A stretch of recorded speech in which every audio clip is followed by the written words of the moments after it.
প্রিয় দর্শক, আসসালামু আলাইকুম। আমন্ত্রণ মাই টিভি সংবাদে। আপনাদের সাথে আছি আমি জেসমিনা ফেরদৌসী। শুরুতে জানাবো সংবাদ শিরোনাম। শান্তি ও নিরাপত্তা রক্ষায় জাতিসংঘের শান্তিরক্ষী বাহিনীতে বাংলাদেশ একটি নির্ভরযোগ্য নাম, বললেন প্রধানমন্ত্রী। অস্ত্র প্রতিযোগিতা বন্ধের আহ্বান।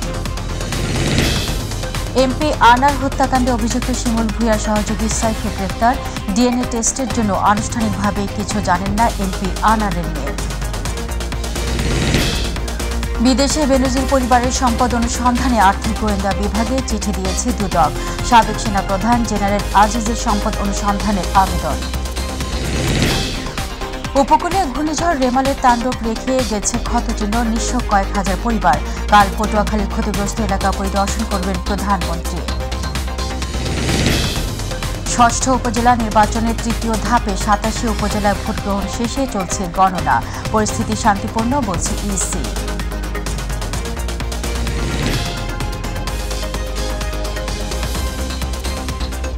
শুনছিলেন সংবাদ শিরোনাম, এবার চলে যাব পুরো সংবাদে। অস্ত্র তৈরি আর প্রতিযোগিতা নয়, মানুষের জীবনমান উন্নয়নে অর্থ ব্যয় করতে বিশ্ব সম্প্রদায়ের প্রতি আহ্বান জানিয়েছেন প্রধানমন্ত্রী শেখ হাসিনা।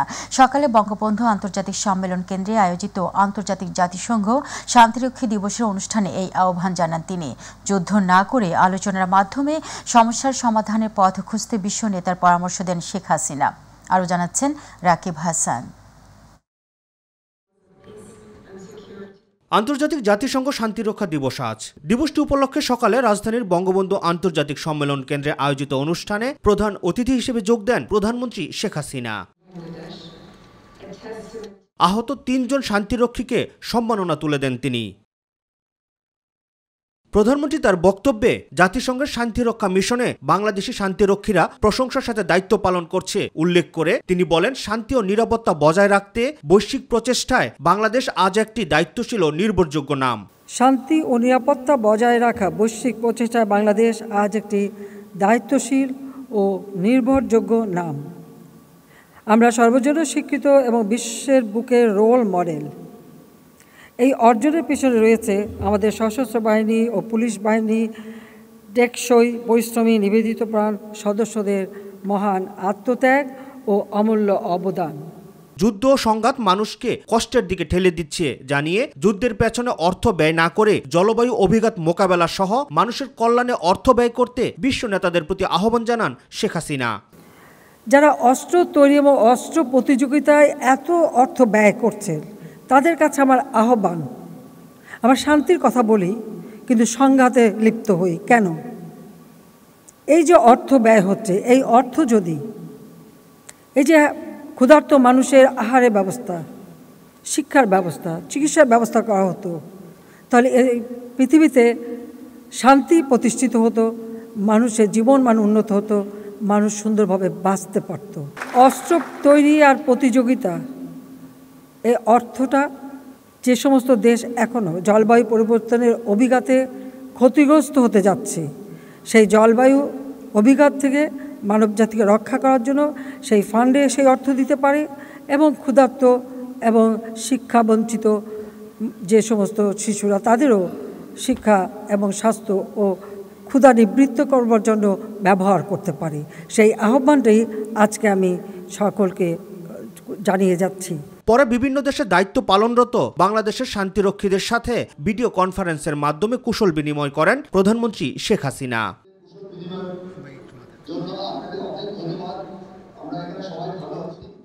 রাকিব হাসান, মাই টিভি, ঢাকা। শান্তিপ্রিয় দেশ হিসেবে বাংলাদেশ শান্তিরক্ষী বাহিনী ১৯৮৮ সাল থেকে জাতিসংঘের অধীনে বিশ্ব শান্তি প্রতিষ্ঠায় একযোগে কাজ করে যাচ্ছে। বর্তমানে জাতিসংঘ শান্তিরক্ষা মিশনে সৈন্য প্রেরণকারী দেশ হিসেবে বাংলাদেশের নাম রয়েছে সম্মানের শিখরে। কিন্তু সম্প্রতি একটি মহল জাতিসংঘে বাংলাদেশের শান্তিরক্ষী বাহিনীর সদস্যদের নিয়ে শুরু করেছে ষড়যন্ত্র।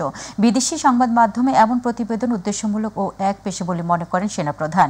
আরও জানাচ্ছেন আতিকুর রহমান তিতাস। জাতিসংঘ শান্তিরক্ষা মিশনের দীর্ঘ ইতিহাসের শুরু জাতিসংঘের জন্মের মাত্র ৩ বছর পর ১৯৪৮ সাল থেকে। জাতিসংঘ শান্তিরক্ষা কার্যক্রমে শান্তিরক্ষী প্রেরণকারী দেশ হিসেবে বাংলাদেশের যাত্রা শুরু ১৯৮৮ সালে। সে সময় এদেশের উর্দিপাড়া সদস্যদের ইরান ও ইরাকের মধ্যে অস্ত্রবিরতি পর্যবেক্ষণে মোতায়েন করা হয়েছিল। বর্তমানে জাতিসংঘ শান্তিরক্ষা মিশনের সৈন্য প্রেরণকারী দেশ হিসেবে বাংলাদেশের নাম রয়েছে এক অন্যতম সম্মানের শিখরে। শান্তিরক্ষা মিশনে সেনা ও পুলিশ সদস্য পাঠানো বৃহত্তর দেশ হিসেবে বাংলাদেশ গত ৩৫ বছরে সাহসিকতা, সক্ষমতা, নির্ভরতা, নেতৃত্ব ও পেশাদারিত্বের মাধ্যমে অত্যন্ত মর্যাদা অর্জন করেছে। বর্তমানে মালি, দক্ষিণ সুদান, সেন্ট্রাল আফ্রিকান রিপাবলিক ও কঙ্গো প্রজাতন্ত্রের মতো কঠিন কিছু জায়গা সহ 10টি মিশনে বাংলাদেশের প্রায় ৭,০০০ শান্তিরক্ষী কাজ করছেন। জাতিসংঘ মহাসচিবের শান্তিরক্ষা এজেন্ডার প্রতি সমর্থন জানিয়ে এবং নারী শান্তিরক্ষীর সংখ্যা বৃদ্ধিতে তার আহ্বানে সাড়া দিয়ে বাংলাদেশ নারী শান্তিরক্ষী পাঠাতেও শুরু করেছে। জাতিসংঘ শান্তিরক্ষা কার্যক্রমে বাংলাদেশ বড় এক অংশীদার। ৩৫ বছর ধরে ব্লু হেলমেটের অধীনে বিশ্বের বিভিন্ন বিরোধপূর্ণ দেশে শান্তি ও নিরাপত্তা প্রতিষ্ঠায় বাংলাদেশ কাজ করে যাচ্ছে। কিন্তু সম্প্রতি একটি মহল জাতিসংঘে বাংলাদেশি শান্তিরক্ষী বাহিনীর সদস্যদের নিয়ে শুরু করেছে ষড়যন্ত্র। সাবেক সেনাপ্রধানের বিরুদ্ধে নিষেধাজ্ঞা ও বিদেশি সংবাদ মাধ্যমে শান্তিরক্ষীদের প্রশ্নবিদ্ধ করে প্রচারণা এ অপতৎপরতার অংশ হতে পারে বলে মনে করেন সেনাপ্রধান জেনারেল এস.এম. শফিউদ্দিন আহমেদ। এই অসাধু উদ্দেশ্য নিয়ে কিছু করার চেষ্টা করছে, তাদেরকে আমরা সর্বাত্মকরণে ভুল প্রমাণিত করতে চাই। আশা করছি ইনশাল্লাহ আমরা আমাদের দেশপ্রেম, পেশাদারিত্ব এবং সর্বোপরি জাতিসংঘ পরিমণ্ডলে আমাদের যে দায়িত্ব যেভাবে পালন করে এসেছি সেভাবে করে এই সমস্ত ষড়যন্ত্রের সঠিক জবাব দিতে পারবো ইনশাআল্লাহ। আতিকুর রহমান তিতাস, মাই টিভি। এমপি আনার হত্যাকাণ্ডে অভিযুক্ত আমানুল্লাহ আমান ওরফে শিমুল ভূঁইয়ার অন্যতম সহযোগী সাইফুলকে যশোর থেকে গ্রেফতার করেছে গোয়েন্দা পুলিশ। গত রাত 10:30টার দিকে যশোর শহরের রায়পাড়া বাবলাতলা এলাকার একটি মৎস্য হ্যাচারি থেকে তাকে গ্রেফতার করা হয়। মৎস্য শ্রমিক পরিচয়ে সাইফুল 5 দিন ধরে সেখানে আত্মগোপনে ছিলেন। জানা গেছে গ্রেফতারের সময় তার কাছ থেকে মোবাইল ফোন ও বোমা তৈরির বিস্ফোরক উদ্ধার করা হয়। এছাড়া তিনি 3টি হত্যা ও একটি অস্ত্র মামলার আসামি। যশোর ডিবি পুলিশের এসআই মফিজুল ইসলাম বলেন, সাইফুল নিষিদ্ধ ঘোষিত পূর্ব বাংলা কমিউনিস্ট পার্টির নেতা। সে ভারতে পলাতক ছিল। গত 19 মে যশোরে ফেরে। ভিসা জটিলতায় এখনও কলকাতায় যাওয়া আটকে রয়েছে ঝিনাইদহ 4 আসনের এমপি আনারের কন্যা ডরিনের। ভিসা পেলে আজ বা কাল সকালে কলকাতায় যাবেন ডরিন। সকালে কালীগঞ্জে এমপির বাসভবনের সামনে সংবাদ সম্মেলনে এই কথা জানান তিনি। বলেন, কলকাতার সঞ্জীভা গার্ডেনের সেপটিক ট্যাঙ্ক থেকে বাবার কিছু অংশ পাওয়া গেছে, এমন বিষয়টি জেনেছেন তিনি। তবে ডিএনএ টেস্টের জন্য আনুষ্ঠানিকভাবে কিছু বলা হয়নি।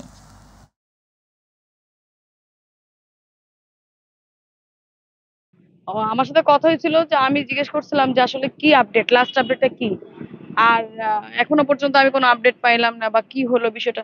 ওনারা আমাকে বললো যে হচ্ছে আপনি ইন্ডিয়াতে আসেন, সাথে আপনার চাচাকে আনতে পারেন অথবা আপনার ব্লাডের কাউকে নিয়ে আসতে পারেন, এরকম। তো আমাকে বিষয়টা ওইভাবে ক্লিয়ার করেনি যে কেন, কি জন্য, এরকম বলেনি আমাকে। হ্যাঁ, হারুন আঙ্কেলের সাথে কথা হয়েছে আমার।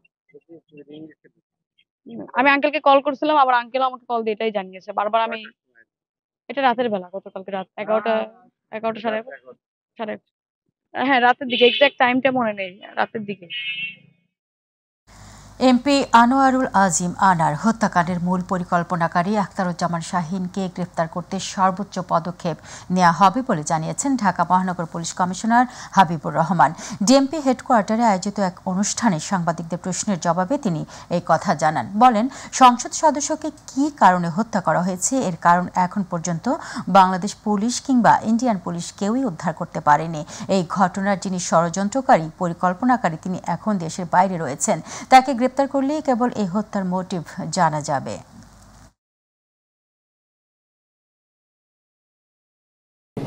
মাননীয় সংসদ সদস্যকে কি কারণে হত্যা করা হয়েছে, অর্থাৎ হত্যার মোটিভ কি, এটি এখনো পর্যন্ত বাংলাদেশি পুলিশ কিংবা ইন্ডিয়ান পুলিশ কেউই উদ্ধার করতে পারেনি।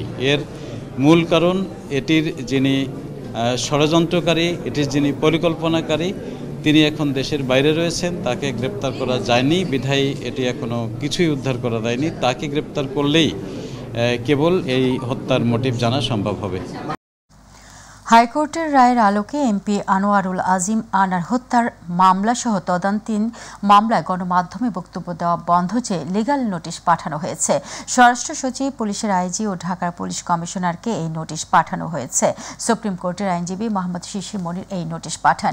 নোটিশে বলা হয়েছে, সার্বিক পরিস্থিতিতে আনোয়ারুল আজিম আনার হত্যাকাণ্ড সহ সব তদন্তাধীন মামলার ক্ষেত্রে গণমাধ্যমে বক্তব্য প্রদান বন্ধ চেয়ে সংশ্লিষ্ট সবাইকে অনুরোধ জানানো হয়েছে।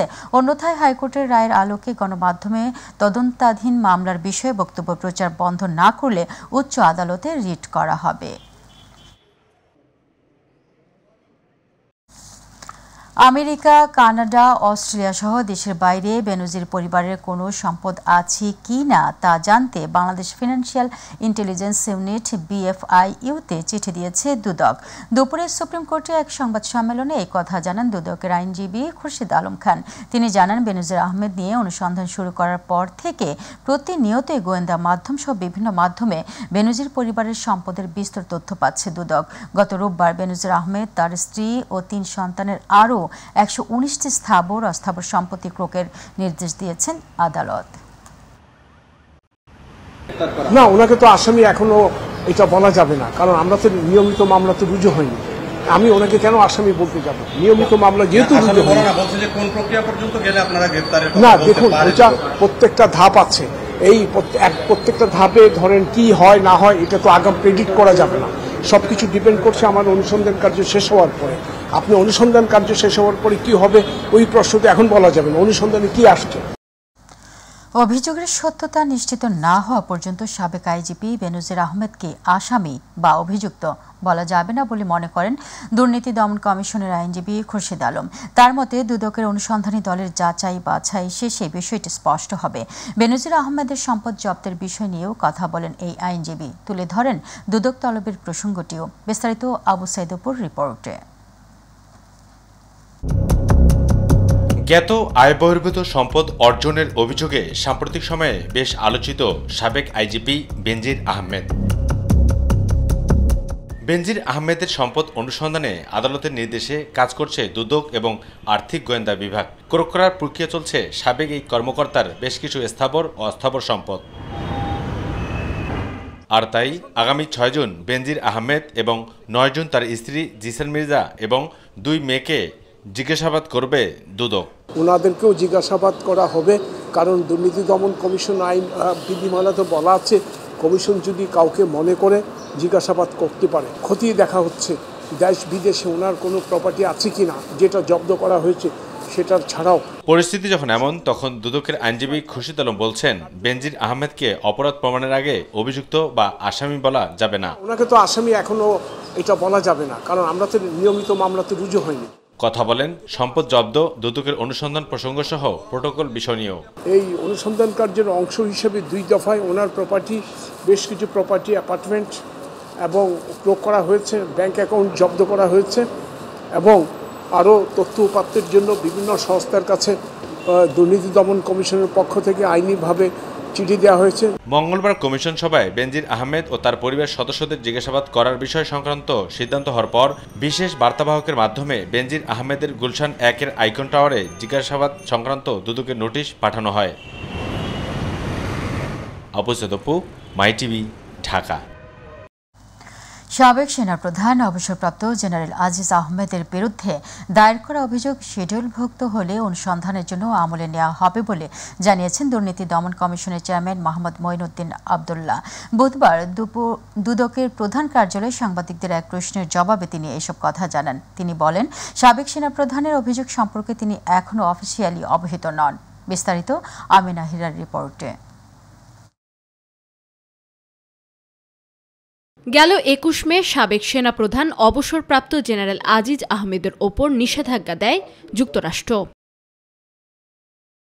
যুক্তরাষ্ট্রে প্রবেশে নিষেধাজ্ঞার আওতায় আসা সাবেক সেনাপ্রধান জেনারেল অবসরপ্রাপ্ত আজিজ আহমেদের দুর্নীতি অনুসন্ধান করতে দুদকে আবেদন করেন সালাউদ্দিন রিগান নামের একজন আইনজীবী। দুদক চেয়ারম্যান বরাবর করা ওই আবেদনে সুপ্রিম কোর্টের আইনজীবী রিগান বলেন, মার্কিন নিষেধাজ্ঞার কারণে বাংলাদেশের ভাবমূর্তি ক্ষুণ্ণ হয়েছে। তদন্ত করার জন্য আমরা দুর্নীতি দমন কমিশনকে চিঠি দিয়েছি এবং আন্তর্জাতিক শান্তি মিশনে বাংলাদেশ সেনাবাহিনী কাজ করে, সেখানেও আমাদের মান সম্মান ক্ষুণ্ণ হয়েছে। এখানে মার্কিন স্টেট ডিপার্টমেন্টে অনেকগুলি অভিযোগ তার বিরুদ্ধে প্রকাশিত হয়েছে। সেটা হলো যে সেনাবাহিনীর ইলিগেল কন্ট্যাক্ট ওনার ভাইদেরকে উনি দিয়েছে, এরপর উনি বিভিন্ন ক্রিমিনাল অপরাধ থেকে তাদের ভাইদেরকে দায় মুক্তির জন্য ব্যবস্থা গ্রহণ করেছে। এসব অভিযোগ প্রকাশিত হওয়ায় আমরা এসব অভিযোগের তদন্তের জন্য দুদককে অনুসন্ধানের উদ্যোগ নিতে আবেদন করেছি। পরে এ সংক্রান্ত প্রতিক্রিয়া জানতে চাইলে দুর্নীতি দমন কমিশনের চেয়ারম্যান মোহাম্মদ মঈনুদ্দিন আব্দুল্লাহ এ বিষয়ে অবগত নন তা গণমাধ্যমকে জানিয়ে বলেন, অভিযোগ শিডিউলভুক্ত হলে অনুসন্ধান করবে দুদক। আমি তো অভিযোগটা এখনো দেখি নাই। স্যার অভিযোগে আমলযোগ্য দুর্নীতির কোনো তথ্য প্রমাণ থাকে শিডিউলভুক্ত হয়। আমাদের দুদকের শিডিউলভুক্ত যদি কোনো অপরাধের অভিযোগ থাকে তো দুদকের তো ওটা আমাদের নেওয়া ছাড়া তো বিকল্প কিছু নেই।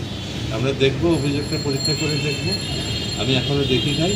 2018 সালের জুন থেকে 2021 সালের জুন পর্যন্ত 3 বছর বাংলাদেশের চিফ অফ আর্মি স্টাফ ছিলেন জেনারেল আজিজ আহমেদ। এর আগে 2012 সাল থেকে 4 বছর বাংলাদেশের সীমান্তরক্ষী বাহিনী বিজিবির নেতৃত্ব দিয়েছেন তিনি। আমেনা হীরা, মাই টিভি, ঢাকা। কুয়াকাটা সংলগ্ন দক্ষিণ উপকূলে থেমে গেছে ঘূর্ণিঝড় রেমালের তাণ্ডব, তবে যাওয়ার আগে রেখে গেছে ক্ষতচিহ্ন। ঝড়ের দানবীয় বায়ুচাপ আর জলোচ্ছ্বাসের প্রভাবে নিঃস্ব হয়ে গেছে কয়েক হাজার পরিবার, ভেসে গেছে হাজারো ঘের ও পুকুরের মাছ। ক্ষতিগ্রস্তরা বলছেন, লাগাতার রেমালের তাণ্ডবলীলা ছিল দুঃস্বপ্নের মতো। উপকূলবাসীর দাবি, দুদিনব্যাপী স্থায়ী ঘূর্ণিঝড় রেমাল বদলে দিয়েছে তাদের পূর্বের সকল অভিজ্ঞতা। প্রতিনিধি সাইফুল ইসলাম রয়েলের রিপোর্ট জানাচ্ছেন আতিকুর রহমান তিতাস। 1970 সাল থেকে দীর্ঘ 54 বছরেও এতটা স্থায়ী ও বিধ্বংসী ঘূর্ণিঝড় দেখেনি পটুয়াখালীর কলাপাড়া কুয়াকাটার উপকূলীয় মানুষ। দুদিন ধরে বয়ে চলা দানবীয় এ ঝড়ের তাণ্ডবে ভেঙে গেছে 8 শতাধিক বাড়িঘর, যার মধ্যে 1.5 শতাধিক সম্পূর্ণ বিধ্বস্ত হয়ে গেছে। এই ঝড়ের কবলে পড়ে স্রোতের টানে ভেসে গিয়ে প্রাণ হারিয়েছে এক যুবক। কয়েক দফা উচ্চ জোয়ারের প্রভাবে অরক্ষিত বেড়িবাঁধ ভেঙে লোকালয়ে পানি প্রবেশ করে নিঃস্ব হয়েছে কয়েক হাজার মৎস্যচাষী। অন্তত 10 লক্ষ টাকার মাছ পণ্যা চলে গেছে। আমি এখন বর্তমানে নিঃস্ব অবস্থায় আছি, এখন কি করব, হতাশ। 30টা হাঁস ছিল, 5টা ছাগল ছিল, সব নষ্ট হয়ে গেছে, আমার ঘর ভেঙে চুরমার হয়ে গেছে। অপরদিকে জলোচ্ছ্বাসের প্রভাবে জলাবদ্ধতায় চরম দুর্ভোগ পোহাচ্ছে নিম্নাঞ্চলে বসবাসরত হাজার হাজার মানুষ। তারা বলছেন, ভেজা উনুনে হাঁড়ি না ওঠায় শুধুমাত্র বিস্কুট আর শুকনো খাবার খেয়েই জীবন রক্ষা করছে বন্যা কবলিতরা। আমি ঘরের মধ্যে ছিলাম, রাতে আল্লাহ আমাদের বাঁচাইছে, কোনো মালামাল রক্ষা করতে পারিনি। আমরা ঘরে থাকা অবস্থায় গাছ পড়ছে, বাচ্চা কাচ্চা লই অকুল নেমে গেছি, এখন ঘরে থাকার মতো পরিবেশ নাই, রান্না বাড়াও নাই, ঘরের ভিতরে বন্যে সবকিছু লই গেছে, মুড়ি আর বিস্কুট দিয়ে গেছে, আর কোনো খাবার আমরা পাইনি। বন্যায় আমার নিয়ে গেছে, আমি যে দুগা বউ বাচ্চা ফলাবার নিয়ে যে এখন খামো, এরকম কোনো আমার পরিস্থিতি নাই। আমার ঘরে কোনো মালামাল নাই, সব পানি এসে বাসায় লই গেছে। মৎস্য বিভাগ বলছে, রেমালের তাণ্ডবে অন্তত 25 কোটি টাকার ক্ষতি হয়েছে উপকূলীয় চাষিদের। তবে ক্ষতিগ্রস্তদের তালিকাভুক্ত করে সরকারি সহায়তা প্রদানের আশ্বাস দিলেন মৎস্য কর্মকর্তা। চাষিরা যারা আছেন, যারা সাদা মাছ চাষি বা চিংড়ি চাষি আছেন, তারা অনেক ক্ষতিগ্রস্ত হয়েছে। আমরা ইতিমধ্যে তাদের তালিকা প্রস্তুত করছি। আশা করছি যে আমরা সরকারের মাধ্যমে এই ক্ষতিগ্রস্ত মাছ চাষি এবং চিংড়ি চাষিদেরকে পুনর্বাসনের ব্যবস্থা করতে পারব। এদিকে খাদ্যশস্য, নগদ অর্থ ও শুকনো খাবার দেওয়ার পাশাপাশি ক্ষতিগ্রস্তদের সহায়তার বিষয়ে সর্বোচ্চ পদক্ষেপ নেওয়ার কথা জানালেন উপজেলা নির্বাহী কর্মকর্তা। 760টি ঘর আংশিক কিংবা পুরোপুরি বিধ্বস্ত হয়েছে। এগুলো মোকাবেলায় আমরা এখন পর্যন্ত 12 লক্ষাধিক নগদ টাকা, 250 টন খাদ্যশস্য, 1000 প্যাকেট আমাদের শুকনো খাদ্য সহ পর্যাপ্ত প্রস্তুতি আমাদের রয়েছে। ক্ষতিগ্রস্ত হয়েছেন প্রত্যেকেই পর্যাপ্ত পরিমাণ সহায়তা পাবেন। ধ্বংসযজ্ঞের ভেতর থেকেই আবারও ঘুরে দাঁড়াবে উপকূলের মানুষ, এমনটাই প্রত্যাশা ভুক্তভোগীদের। আতিকুর রহমান তিতাস, মাই টিভি। এদিকে ঘূর্ণিঝড় রেমালে ক্ষতিগ্রস্ত পটুয়াখালীর কলাপাড়া এলাকা পরিদর্শন করবেন প্রধানমন্ত্রী শেখ হাসিনা। কাল দুপুরে তিনি সরকারি মোজাহার বিশ্বাস কলেজ মাঠে জনসভায় ভাষণ দেবেন। এ সময় তিনি ক্ষতিগ্রস্ত 2000 মানুষের হাতে ত্রাণ সহায়তা তুলে দেওয়ার কথা রয়েছে তার। তাই কলাপাড়ার কলেজ মাঠ সাজানো হচ্ছে নতুন সাজে। প্রধানমন্ত্রীর আগমন উপলক্ষে নিরাপত্তার চাদরে ঢেকে দেওয়া হয়েছে গোটা কলাপাড়া উপজেলা। মাঠে মোতায়েন করা হয়েছে 3000 পুলিশ সদস্য সহ র্যাব, সেনাবাহিনী, কোস্টগার্ড ও ও নৌবাহিনীর সদস্য। তার আগমন উপলক্ষে নিশ্চিত নিরাপত্তার ব্যবস্থা করা হয়েছে। সাথে থাকবে সেনাবাহিনী, র্যাব সহ নৌ পুলিশ, তারাও থাকবেন এবং তার সমস্যা। ষষ্ঠ উপজেলা নির্বাচনের তৃতীয় ধাপে 87 উপজেলায় ভোট গ্রহণ শেষে চলছে গণনা। সকাল 8টায় শুরু হওয়া এই ভোট গ্রহণ চলে বিকেল 4টা পর্যন্ত। তৃতীয় ধাপে 109টি উপজেলায় নির্বাচনের প্রস্তুতি নেয় নির্বাচন কমিশন। তবে ঘূর্ণিঝড় রেমালের ক্ষয়ক্ষতির কারণে স্থগিত করা হয়েছে 22 উপজেলার ভোট। এই ধাপে ভোটার 2 কোটিরও উপরে। এর মধ্যে 16টি উপজেলায় ভোট হচ্ছে ইভিএমে এবং বাকিগুলোতে হচ্ছে ব্যালট পেপারে। এই ধাপে প্রায় 58,000 পুলিশ সদস্য মোতায়েন করা হয়েছে। সাথে লক্ষাধিক আনসার সদস্য। এই ধাপে এরই মধ্যে বিভিন্ন পদে 12 জন প্রার্থী বিনা প্রতিদ্বন্দ্বিতায় নির্বাচিত হয়েছেন। এর আগে ঘূর্ণিঝড় রেমালের প্রভাবে 2 দফা ভোট 22 উপজেলার ভোট স্থগিত করে নির্বাচন কমিশন।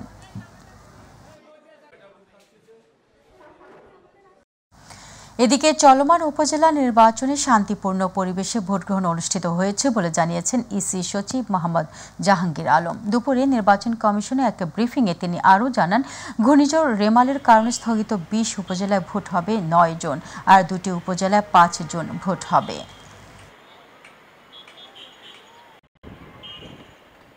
উল্লেখযোগ্য বড় ধরনের কোনো ঘটনা নির্বাচন সংশ্লিষ্ট ঘটেনি। আমাদের শুধুমাত্র এই 8,450টি ভোট কেন্দ্রের মধ্যে চট্টগ্রাম জেলার পটিয়া উপজেলার পূর্ব পিঙ্গলা সরকারি প্রাথমিক বিদ্যালয়ের ভোট কেন্দ্রের ভোট গ্রহণ আমাদেরকে স্থগিত করতে হয়েছে। সংশ্লিষ্ট প্রিজাইডিং অফিসার জানিয়েছেন এখান থেকে 9টা ব্যবহৃত এবং চলমান সহ ব্যালট বই ছিনতাই হয়েছে, যেখানে ব্যালটের সংখ্যা ছিল 532টি। তাই প্রিজাইডিং অফিসার আইন মোতাবেক ওই ভোট কেন্দ্রের ভোট গ্রহণ।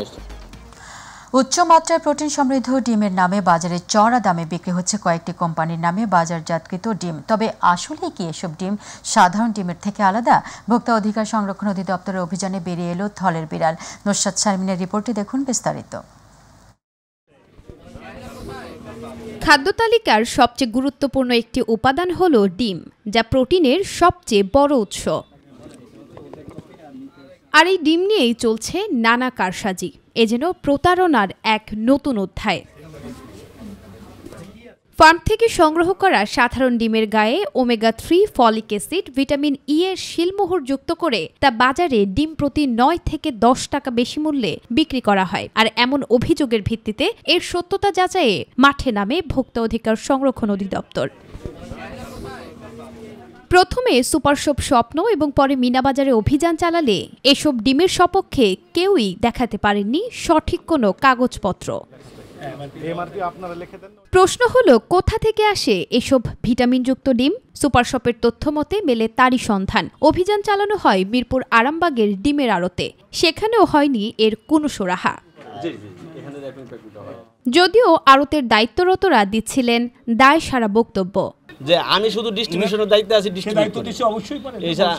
বাইরে আমার না, আমরা 100% কাগজপত্র দিয়ে ইনভেস্টমেন্ট হয়েছি সকল আউটলেটই। না, উনি দেয়নি, আপনি তো দেন নাই। না, ডিম নিয়ে এসব কারসাজি মেনে নেওয়া হবে না উল্লেখ করে ভোক্তা অধিকার সংরক্ষণ অধিদপ্তরের সহকারী পরিচালক জানান, এই অভিযান অব্যাহত থাকবে এবং ল্যাবের খুঁজে মূল ফার্মে যাওয়া হতে পারে এবং সেই সাথে অভিযুক্তরা দোষী প্রমাণিত হলে তাদের বিরুদ্ধে আইনানুগ ব্যবস্থা নেওয়া হবে বলে জানান ভোক্তা অধিকারের সহকারী পরিচালক। বাজারে যে ডিম ওমেগা-3 নাম দিয়ে বিক্রি করা হচ্ছে এবং আরও কিছু নাম যেমন ভিটামিন ই সমৃদ্ধ বা ফলিক অ্যাসিড সমৃদ্ধ এরকম নাম দিয়ে 8 টাকা 9 টাকা করে প্রতি পিসের দাম বেশি নেওয়া হচ্ছে। এই সপক্ষে কোনো ডকুমেন্ট তারা দেখাতে পারছে না, অর্থাৎ ল্যাব টেস্টের যে রিপোর্ট অথবা সরকারি কোনো অর্গানাইজেশন থেকে তাদেরকে যে সার্টিফিকেট দিয়েছে হ্যাঁ এগুলো অর্গানিক বা ফলিক অ্যাসিড সমৃদ্ধ অথবা ভিটামিন ই যুক্ত অথবা ওমেগা-3 আছে এই ডিমগুলোতে, এইরকম কোনো তথ্য কোনো ডকুমেন্ট তারা দেখাতে পারে নাই। এটি আসলে দুঃখজনক বিষয়। প্রোটিনের মূল উৎস ডিমের গুণগত মান কেন হচ্ছে প্রশ্নবিদ্ধ, আর এর শেষই বা কোথায়? এমন প্রশ্নের উত্তর খুঁজছে হাজারো ভোক্তা। নুসরাত শারমিন, মাই টিভি, ঢাকা। টাকা বহনকারী ব্যক্তিকে টার্গেট করে নিজ থেকে আচমকা ধাক্কা দিয়ে শুরু করে ঝগড়া। এরপর পাশে উৎপেতে থাকা সঙ্গীরা এসে মারধর করে লুট করা হয় টাকা। পুরান ঢাকায় অভিনব পন্থায় দীর্ঘদিন ধরে এই ছিনতাই চালিয়ে আসা চক্রের 3 জনকে গ্রেপ্তারের পর এমন তথ্য জানিয়েছে ঢাকা মেট্রোপলিটন গোয়েন্দা পুলিশ। চট্টগ্রাম এবং খুলনায় ধারাবাহিক অভিযানে তাদেরকে গ্রেপ্তার করা হয়। ডিএমপি মিডিয়া সেন্টারে সংবাদ সম্মেলনে এই কথা জানান ডিবি লালবাগ বিভাগের উপকমিশনার মশিউর রহমান। তিনি জানান, চোখে গুল দিয়ে বংশালে এক ব্যবসায়ী 70 লাখ টাকা লুট করে এই চক্র। এখানে আরেকজন আছে, তার নাম হলো রেজাউল করিম। সে হলো অপারেশনাল লিডার। সে একসময় পুরাতন ঢাকাতে বিভিন্ন রকমের ব্যবসা করত। বহুগামী এই লোকটা একাধিক বিয়ে করে এবং সর্বশেষে সে সর্বশান্ত হয়ে গিয়ে এই ডাকাতি এবং ছিনতাইয়ের কাজে নিয়োজিত থাকে। অপসাংবাদিকতা মূল সাংবাদিকতা চর্চাকে ব্যাহত করছে বলে মন্তব্য করেছেন তথ্য সম্প্রচার প্রতিমন্ত্রী মোহাম্মদ আলী আরাফাত। বিকেলে রাজধানী তথ্য ভবন মিলনায়তনে বাংলাদেশ প্রেস কাউন্সিল পদক 2023 প্রদান অনুষ্ঠানে প্রধান অতিথির বক্তব্যে তিনি এই কথা জানান। তিনি বলেন, সাংবাদিকদের বস্তুনিষ্ঠ সংবাদ জাতির সামনে তুলে ধরতে হবে। বস্তুনিষ্ঠ সংবাদ যদি সরকারের সমালোচনামূলক হয়, তাও সত্য প্রকাশে এগিয়ে আসতে আহ্বান করেন তিনি। এ সময় বাংলাদেশ প্রেস কাউন্সিল পদক 2023 পেয়েছেন বিভিন্ন গণমাধ্যম কর্মরত 4 সাংবাদিক ও 2 প্রতিষ্ঠান। এবার আজীবন সম্মাননা মরণোত্তর পদক পেয়েছেন বরেণ্য ও প্রথিতযশা সাংবাদিক দৈনিক বেগম পত্রিকার সম্পাদক নূরজাহান। এই অপসাংবাদিকতাকে দমন করতে হবে, কারণ সুস্থ সাংবাদিকতার স্বার্থে প্রাতিষ্ঠানিকভাবে গণমাধ্যমের পরিবেশকে আরো উন্নততর করা, আরো স্বাস্থ্যকর পরিবেশ তৈরি করার একটা চেষ্টা করা হচ্ছে। যে কারণে গণমাধ্যমের সাথে সম্পৃক্ত যারা আছেন তাদের পেশাদারিত্বের সাথে দায়িত্বশীলতার সাথে তারা যেন কাজ করতে পারেন, সেই কারণে সরকার বিভিন্নভাবে তাদের পাশে এসে দাঁড়ায়। এবং একই সাথে আমরা মনে করি যে বঙ্গবন্ধু কন্যা মাননীয় প্রধানমন্ত্রী শেখ হাসিনা সরকার গণমাধ্যমের সব ধরনের স্বাধীনতা ভোগ করে তারা সরকারের সমালোচনাও যদি করে সেগুলো। দর্শক, এই ছিল এখনকার আয়োজনে। ধন্যবাদ সাথে থাকার জন্য। আমাদের পরবর্তী সংবাদ দেখার আমন্ত্রণ জানিয়ে বিদায় নিচ্ছি। আল্লাহ।